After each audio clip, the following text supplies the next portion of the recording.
Across Sheffield, tens of thousands of young people attend state schools on a daily basis. They study to complete an education and obtain qualifications that are designed to help them start a career and develop them as members of the community. After school, approximately 5,000 Muslim students attend madrassas at local mosques. Here, they undertake religious, social, moral and on occasion academic studies. The ambition of the madrassa is to turn young people into rounded individuals who contribute to the community. This has led to questions being asked about how schools and madrassas can work together to support Muslim students. Sheffield City Council's Safeguarding Children Services organised a bridge building conference to bring together imams, teachers and community stakeholders to explore how they could work together. Today we want to take an important step forward in terms of building links and greater and stronger networks between all of us who work with children inside schools and outside schools. I think this is a fantastic opportunity to bring together the people from the madrassas and the schools, all of whom are really concerned for the future of the children of the city, and bring them together to find ways of strengthening relationships. It's a tremendous time, a historic moment for the city, and the children of the city will benefit from this enormously. The main aim of this conference was to bring people together from Sheffield schools and madrassas, many of whom have had some contact, but we want to develop that contact and improve the cooperation between them for the benefit of the children.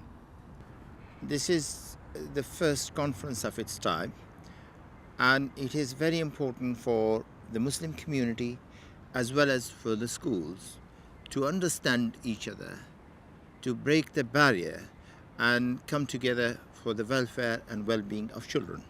One of the good examples is the Tinsley area project, where we saw very good cooperation between the local mosque and the local schools.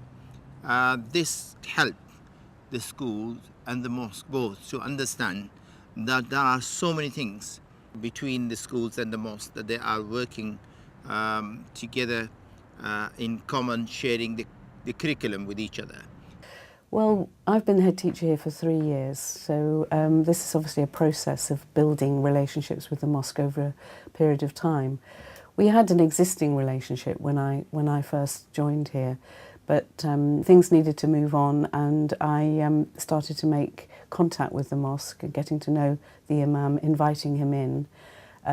He's a very busy man, so we're gradually now working on building up that relationship so that he comes in more frequently on a more regular basis, because we can see that the benefits of this for us and for our children is that we can share information, we can work on similar lines of thought. My feeling is that we share the children, so we need to develop a partnership, because in the same way as we see the children every day, so does the mosque in most cases. So our children go to mosque school after school. We need to be sharing how we do things, and we need to be developing those relationships. We're in the very early stages of developing our relationship with the mosque. We have a key aim there, and that's to join together to support the children in their learning in every way that we can. The imam came to visit me in school. We had an initial meeting just to discuss our teaching practices and the experiences that children have within our settings. It is very important to have schools and madrasas working together for the benefit of the children, because schools and madrasas are like different sides of the coin, one coin and two sides. Both of us are working towards the same goal.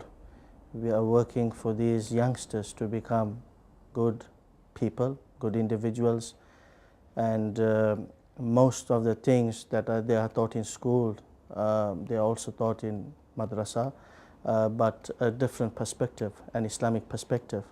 They are taught, about spiritual values, cultural values, social values. They taught about hygiene and cleanliness and all those things.